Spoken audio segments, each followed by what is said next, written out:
Morning my dear student. तो आज बात करेंगे आप लोगों से त्रिभुज के सर्वांग समता के बारे में। त्रिभुज सर्वांग सम कैसे होगा, किस किस आकृति को सर्वांग सम बोलेंगे, किसको सर्वांग सम नहीं बोलेंगे। सर्वांग सम 9th क्लास में है, तो 9th क्लास से उठाते हैं सर्वांग सम। सर्वांग सम के बाद होगा समरूपता, सर्वांग सम के बाद होगा सर्वांग समता के बाद समरूपता होगा, तभी सर्वांग सम आकृति जानेंगे। सर्वांग सम आकृति के क्या गुण है, विशेषता क्या है, दो ज्यामितीय आकृतियों को सर्वांग सम कैसे बोल सकते हैं कि ये सर्वांग सम है कि ये समरूप है। तो पहले बात करते हैं ये ज्यामितीय आकृतियाँ क्या सर्वांग सम कैसे होते हैं। तो सर्वांग समता के बारे में बात करेंगे और त्रिभुज का चैप्टर 10th क्लास का शुरू हो चुका है। अगर अभी तक आप हमारे चैनल को सब्सक्राइब नहीं किए हैं तो हमारे चैनल को आप सब्सक्राइब कर लीजिए और बेल आइकन को दबा दीजिए, जिससे त्रिभुज चैप्टर की सारी नोटिफिकेशन की जानकारी और वीडियो की जानकारी आपको जल्द से जल्द ही प्राप्त हो सके। तो अभी आपको बताएंगे सर्वांग समता और क्या है सर्वांग समता, इसके बारे में। दो ज्यामितीय आकृतियां सर्वांग सम होगा। दो ज्यामितीय आकृतियां क्या होगा, सर्वांग सम होगा। जैसे दो त्रिभुज कैसे सर्वांग सम होगा, दो आयत कैसे सर्वांग सम होगा, दो वर्ग कैसे सर्वांग सम होगा, दो वृत्त कैसे सर्वांग सम होगा, इसके बारे में बात करेंगे। तो दो ज्यामितीय आकृतियां सर्वांग सम होगा यदि उनके आकार और माप समान हो। यदि उनका आकार समान है और माप भी समान है, आकार भी समान है और माप भी क्या है, समान है। अगर आकार त्रिभुज है तो त्रिभुज ही होगा। दूसरा, अगर एक त्रिभुज है तो पहला भी क्या होना चाहिए, त्रिभुज होना चाहिए। अगर एक त्रिभुज है तो दूसरा भी क्या होगा, त्रिभुज होगा। अगर एक वृत्त है तो दूसरा भी क्या होगा, वृत्त होगा। तो ये हुआ क्या, आकृति क्या हुआ, समान हुआ, आकार समान हुआ। अगर वृत्त है तो वो भी क्या होना चाहिए, वृत्त होना चाहिए। आयत को आयत से कर रहे तो आयत होगा, वृत्त को वृत्त से कर रहे हैं तो वृत्त होगा, त्रिभुज को त्रिभुज से कर रहे तो त्रिभुज होगा। यानी तीन भुजाओं की आकृति को तीन भुजाओं की आकृति में ही तुलना करेंगे। दो भुजा की आकृति है तो दो भुजा वाले में तुलना करेंगे। तो दो भुजा की तो कोई आकृति बनता नहीं है, तो दो भुजा का क्या बनता है, कोण बनता है। दो भुजाओं का क्या बनता है, कोण बनता है। तो दो कोण सर्वांग सम कब होगा, ये भी होगा। दो त्रिभुज कब सर्वांग सम होगा, ये भी होगा। दो आयत कब सर्वांग सम होगा, ये भी होगा। दो वृत्त कब सर्वांग सम होगा, ये भी होगा। और इससे जितना अभी बताएंगे उससे परीक्षा में 2 मार्क पूछना अनिवार्य, पूछेगा ही पूछेगा।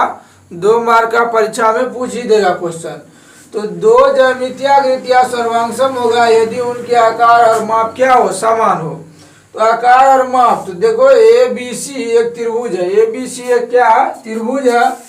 तो यहाँ पर ABC नहीं होगी, DEF भी क्या है, एक त्रिभुज है। DEF भी क्या है, एक त्रिभुज है। तो इसमें ये दोनों का आकार सेम है, क्या आकार सेम है कि ये भी त्रिभुज है और ये भी क्या है, त्रिभुज है। अब बात करते हैं माप की। माप क्या है, समान यानी बराबर हो। प्रत्येक भुजा की माप क्या हो, बराबर हो, या तो संगत भुजा की माप क्या हो, बराबर हो। जैसे इधर ए भी 5 है तो ये डी से ई भी क्या होना चाहिए, 5 होना चाहिए। अगर ये 5 है तो ये भी 5 है, इधर 5 है तो इधर भी 5 है, इधर 5 है तो इधर भी 5 है। अगर इस त्रिभुज को उठा के देंगे इस पर तो इसको क्या करेगा, पूरा पूरा ढक लेगा, मतलब पता नहीं चलेगा कि दो त्रिभुज रखा हुआ है। जिस प्रकार साधारण भाषा में समझते हैं तो चदरा नहीं होता है, टीन जिसको कहते हैं चदरा, घर पे जो ठोकते हैं, 8 फीटिया लेते हैं तो सब 8 फीट रहता है लगभग, पूरा का पूरा बराबर भी रहता है, छोटा न बड़ा एकदम। तो वो हो गया आपको सर्वांग सम। क्या हो गया, वो सर्वांग सम हो गया। ईट टिकल रहा, ईट तो सर्वांग सम नहीं होगा, क्योंकि वो तो ईटा के भाटा में हो क्या होता है, टेढ़ा हो जाता है, मेढ़ा हो जाता है, थोड़ा टेढ़ा मेढ़ा हो जाता है, तो वो सर्वांग सम नहीं हुआ। हो गया समरूप। तो समरूप के बारे में आगे अगले वीडियो में बात करेंगे। तो अभी बात कर रहे हैं सर्वांग समता की। तो ये 5 है तो ये भी 5 है, ये 5 है तो ये भी 5 है, सब 5 5 है। तो क्या हो गया, ये सर्वांग सम हो गया। दो ज्यामितीय आकृतियां सर्वांग सम होगा यदि एक आकृति दूसरे आकृति को बिना कुछ किए पूरा पूरा क्या करे, ढक सके। ऐसा नहीं कि एक आकृति को थोड़ा सा मोड़ दिए, इधर से मोड़ दिए, इधर से ठेल दिए, मचार सोचार के क्या कर दिए, बराबर कर दिए। ऐसा नहीं करेंगे। सिर्फ उठा के उसको दूसरे आकृति पर रख देंगे तो पता चल जाएगा क्या, अगर पूरा पूरा ढक लेगा तो सर्वांग सम है, अगर नहीं पूरा पूरा ढका तो सर्वांग सम नहीं है। अगर भुजा की माप दिया हुआ है, तीनों भुजा की माप, तो भुजा का माप अगर बराबर होगा तो इससे देखकर ही बता सकते हैं कि दोनों त्रिभुज क्या है, सर्वांग सम है या नहीं। इससे और अच्छा से समझने के लिए उदाहरण देते हैं। तो उदाहरण से देखिए क्या होगा।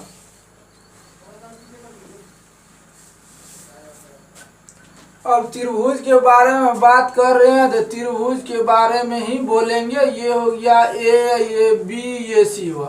मान लेते ये 5 है, ये 5 है, ये कितना है, 4 है। मीटर है, किलोमीटर है, जो हो, सेंटीमीटर हो, जिसमें रहेगा।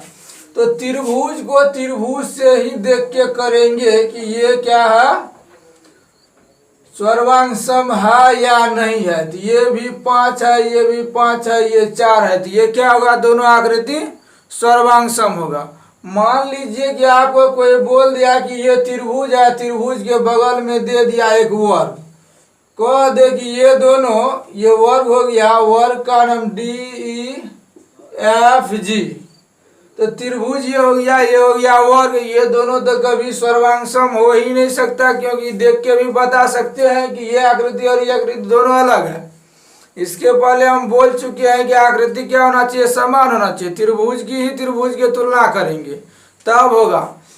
तो त्रिभुज से त्रिभुज की तुलना, त्रिभुज से आयत दूसरे आकृति की तुलना करेंगे तो वो कभी क्या होगा, सर्वांग सम नहीं हो सकता है। तो त्रिभुज में त्रिभुज के साथ क्या करेंगे, तुलना करेंगे। तो अगर ये 5 है तो ये भी 5 है, ये 5 है तो यहाँ ये भी 5 है, ये 4 है तो ये 4 है। अगर ये सेंटीमीटर में होगा तो ये भी सेंटीमीटर में होना चाहिए, ये किलोमीटर में होगा तो ये भी किलोमीटर में होना चाहिए, ये मीटर में होगा तो ये भी क्या होना चाहिए, मीटर में होना चाहिए। तब इस आकृति को उठा के इस पर जब रख देंगे ना तो पूरा पूरा क्या करेगा, ढक लेगा। कुछ नहीं करना पड़ेगा, ना मोड़ना पड़ेगा, ना तोड़ना पड़ेगा, ना जोड़ना पड़ेगा, ना काटना पड़ेगा। इसको उठा के इस पर देंगे, अगर ढक लिया तो भी, नहीं तो देखने से ही पता चलता है कि इसका तीनों भुजा का माप जितना है उतना ही माप इस तीनों भुजा का है। तो दोनों क्या हो गया, सर्वांग सम हो गया त्रिभुज के बारे में। अब मान लेते हैं दूसरा त्रिभुज ऐसा है, दूसरा त्रिभुज ऐसा है। तो एक हो गया, ये 7 हो गया, ये 5 हो जाए, ये 2 हो जाए, इसका नाम हो गया, ये पहला उदाहरण हो गया। ये दूसरा उदाहरण हो गया ABC। यहाँ पर एक त्रिभुज और तुलना करने के लिए दे दिया जाए, ये इधर से है और ये ऐसे है। आकृति ये ऐसे है तो ये 7 है, ये 5 है, ये 2 है, इसका नाम है DEF है। तो ये दोनों क्या सर्वांग सम हो जाएगा, क्योंकि इसका ऐसे पलट देंगे, इसको ऊपर करेंगे तो ये 5 इधर आ जाएगा, ये 7, 2 उधर चल जाएगा, 7 इधर। मतलब इसका भी तीनों भुजा बराबर है। थोड़ा आकृति क्या है, उल्टा रखा हुआ है, इसलिए तो इसको आकृति को सीधा करेंगे। मतलब सीधा करने का मतलब उल्टा देंगे, ये नहीं कि इसको पीट पाट के सीधा करेंगे। इस तरह से मान लिए टीन का कोई कटा हुआ भाग है, ये भी टीन का कटा हुआ भाग है, तो पीट पाट के सीधा नहीं करना है, इसको सीधा क्या करेंगे, उलट देंगे। मतलब ये भुजा को उस भुजा से मिला देंगे। मतलब ये भुजा इस साइड में रहना चाहिए, तो इससे करेंगे जब घुमाएंगे ऐसे तो ये 5 ऊपर चल जाएगा, 7 नीचे आ जाएगा, 2 उधर चल जाएगा। तो ये आकृति इस आकृति को क्या करेगा, रखेंगे तो पूरा पूरा ढक देगा। तो ये भी क्या हो जाएगा, सर्वांग सम हो जाएगा। तो सर्वांग सम आकृति त्रिभुज में पता चल गया कि सभी त्रिभुज क्या होंगे, सर्वांग सम होंगे। सभी त्रिभुज सर्वांग सम होंगे यदि उनकी भुजाओं की लंबाई क्या हो, संगत भुजाओं की लंबाई समान हो और प्रत्येक कोण क्या हो, संगत कोणों के बराबर हो, तो वो सर्वांग सम होगा।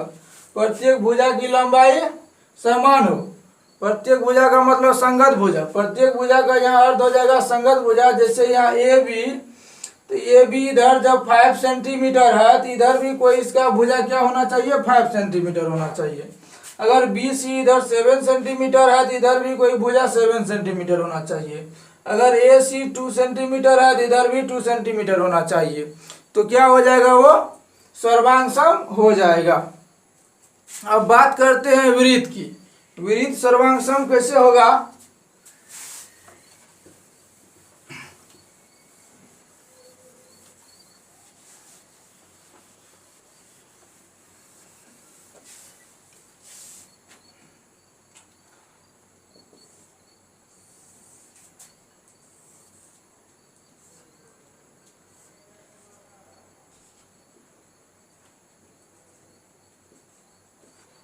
समान त्रिज्या वाले दो वृत्त सर्वांग सम होते हैं। समान त्रिज्या रहेगा तो वृत्त क्या होगा, सर्वांग सम होगा। अगर ये 2 सेंटीमीटर है, ये भी 2 सेंटीमीटर त्रिज्या है, तो इसको उठा के इस पर रख देंगे तो क्या होगा, एक दूसरे को ढक लेगा। तो ये दोनों क्या हो जाएगा, सर्वांग सम हो जाएगा। इस वृत्त को इस पर देंगे, चाहे इसी को उठा के इस पर देंगे, तो क्योंकि त्रिज्या कितना है, 2-2 सेंटीमीटर है, तो ये उसको ढक लेगा। देखने से थोड़ा ही बड़ा खिंचा गया है, लेकिन त्रिज्या 2 सेंटीमीटर है, ये 2 सेंटीमीटर। चाप से खींचेंगे तो दोनों ए टू जेड क्या होगा, बराबर ही होगा। तो ये त्रिभुज, ये वृत्त को उठा के क्या करेंगे, इस वृत्त पर जब रख देंगे तो ये ढक लेगा एक दूसरे को, तो ये भी क्या हो जाएगा, सर्वांग सम हो जाएगा। तो ये हो गया वृत्त। तो समान त्रिज्या वाले वृत्त क्या होते हैं, जब त्रिज्या मालूम हो, दोनों वृत्त के समान हो त्रिज्या, तो समान त्रिज्या वाले वृत्त क्या होते हैं, सर्वांग सम होते हैं। अब ये आयत, आयत सर्वांग सम होगा यदि उसकी संगत भुजाएं क्या हो, बराबर हो। जैसे ये हो गया 2, ये भी 2 है, ये 5 है, ये 5। अगर आकृति उल्टा ही क्यों न हो, लेकिन अगर ये 2 है, ये 2 है, ये 5 है और ये 5 है, इस तरह से आयत भी क्या हो जाएगा, सर्वांग सम हो जाएगा। जैसे इसको पलटेंगे, ऐसे करेंगे तो क्या हो जाएगा, आकृति लगभग बराबर होना चाहिए, नाप के नहीं दे रहे हैं इसलिए। तो ये दोनों क्या होगा, एक दूसरे को ढक लेगा, क्योंकि ये भी 5 है तो ये भी 5 है, इसको ऐसे करेंगे तो ये ढक लेगा पूरा का पूरा। अगर पूरा का पूरा उसको ढक लिया तो क्या हो गया, वो सर्वांग सम हो गया। अब आयत हो गया, वर्ग हो गया, वर्ग नहीं हुआ। तो वर्ग के सभी भुजा क्या होते हैं, बराबर होते हैं। तो समान भुजा वाले वर्ग, अगर वर्ग की भुजा मालूम है, एक वर्ग की भुजा 5 सेंटीमीटर है, दूसरी वर्ग की भुजा भी कितना है, 5 सेंटीमीटर है, तो दोनों वर्ग क्या होंगे, दोनों वर्ग सर्वांग सम होंगे। क्योंकि एक का 5 है तो दूसरे का भी क्या होगा, 5 ही होगा भुजा। अगर भुजा असमान है तब तो वो समरूप हो जाएगा। तो समरूपता के बारे में बात करेंगे अगले वीडियो में। तो अभी पता चल गया है कि इस प्रकार की आकृति को क्या करेंगे, सर्वांग सम होगा। यानी सर्वांग सम होने के लिए आकृति समान चाहिए। अगर गाय को गाय से सर्वांग सम करते हैं तो गाय में गाय को देखेंगे क्या है, तो यहाँ पर अगर विपरीत है तो इधर भी क्या होना चाहिए, विपरीत होना चाहिए, तभी सर्वांग सम का नियम लागू कर सकते हैं। नहीं तो अगर इधर विपरीत है, इधर आ जाए, आयत आ जाए, तो ये सर्वांग सम का नियम वहाँ पर लागू होने वाला ही नहीं, क्योंकि दोनों क्या है, अलग अलग प्रकार का है। तो अलग अलग प्रकार में तो होगा नहीं, तो विपरीत है, पहले ही पता कर लेंगे। अगर ये विपरीत है, ये भी विपरीत है, तब सोचेंगे सर्वांग सम होगा या नहीं होगा। अगर पहले एक विपरीत है, एक आयत है, मतलब एक दूसरा है, दूसरा भी दूसरा अलग अलग का है, तो उसमें तो पहले ही पता ही चल जाएगा कि यह सर्वांग सम हो ही नहीं सकता। तो विपरीत अगर यहाँ भी विपरीत है, यहाँ भी विपरीत है, तो उसके बाद क्या देखेंगे, विपरीत जब मिल रहा है, आकार जब मिल रहा है, तो क्या देखेंगे, माप देखेंगे, उसकी त्रिज्या कितना। त्रिज्या अगर समान है तो वो क्या होगा, सर्वांग सम होगा। तो सर्वांग सम के बारे में उम्मीद करते हैं कि आप लोग को पूरा पता चल गया होगा। तो इससे आगे अगले वीडियो में बात करेंगे समरूपता के बारे में। समरूपता क्या है और किस आकृति को समरूप कहेंगे।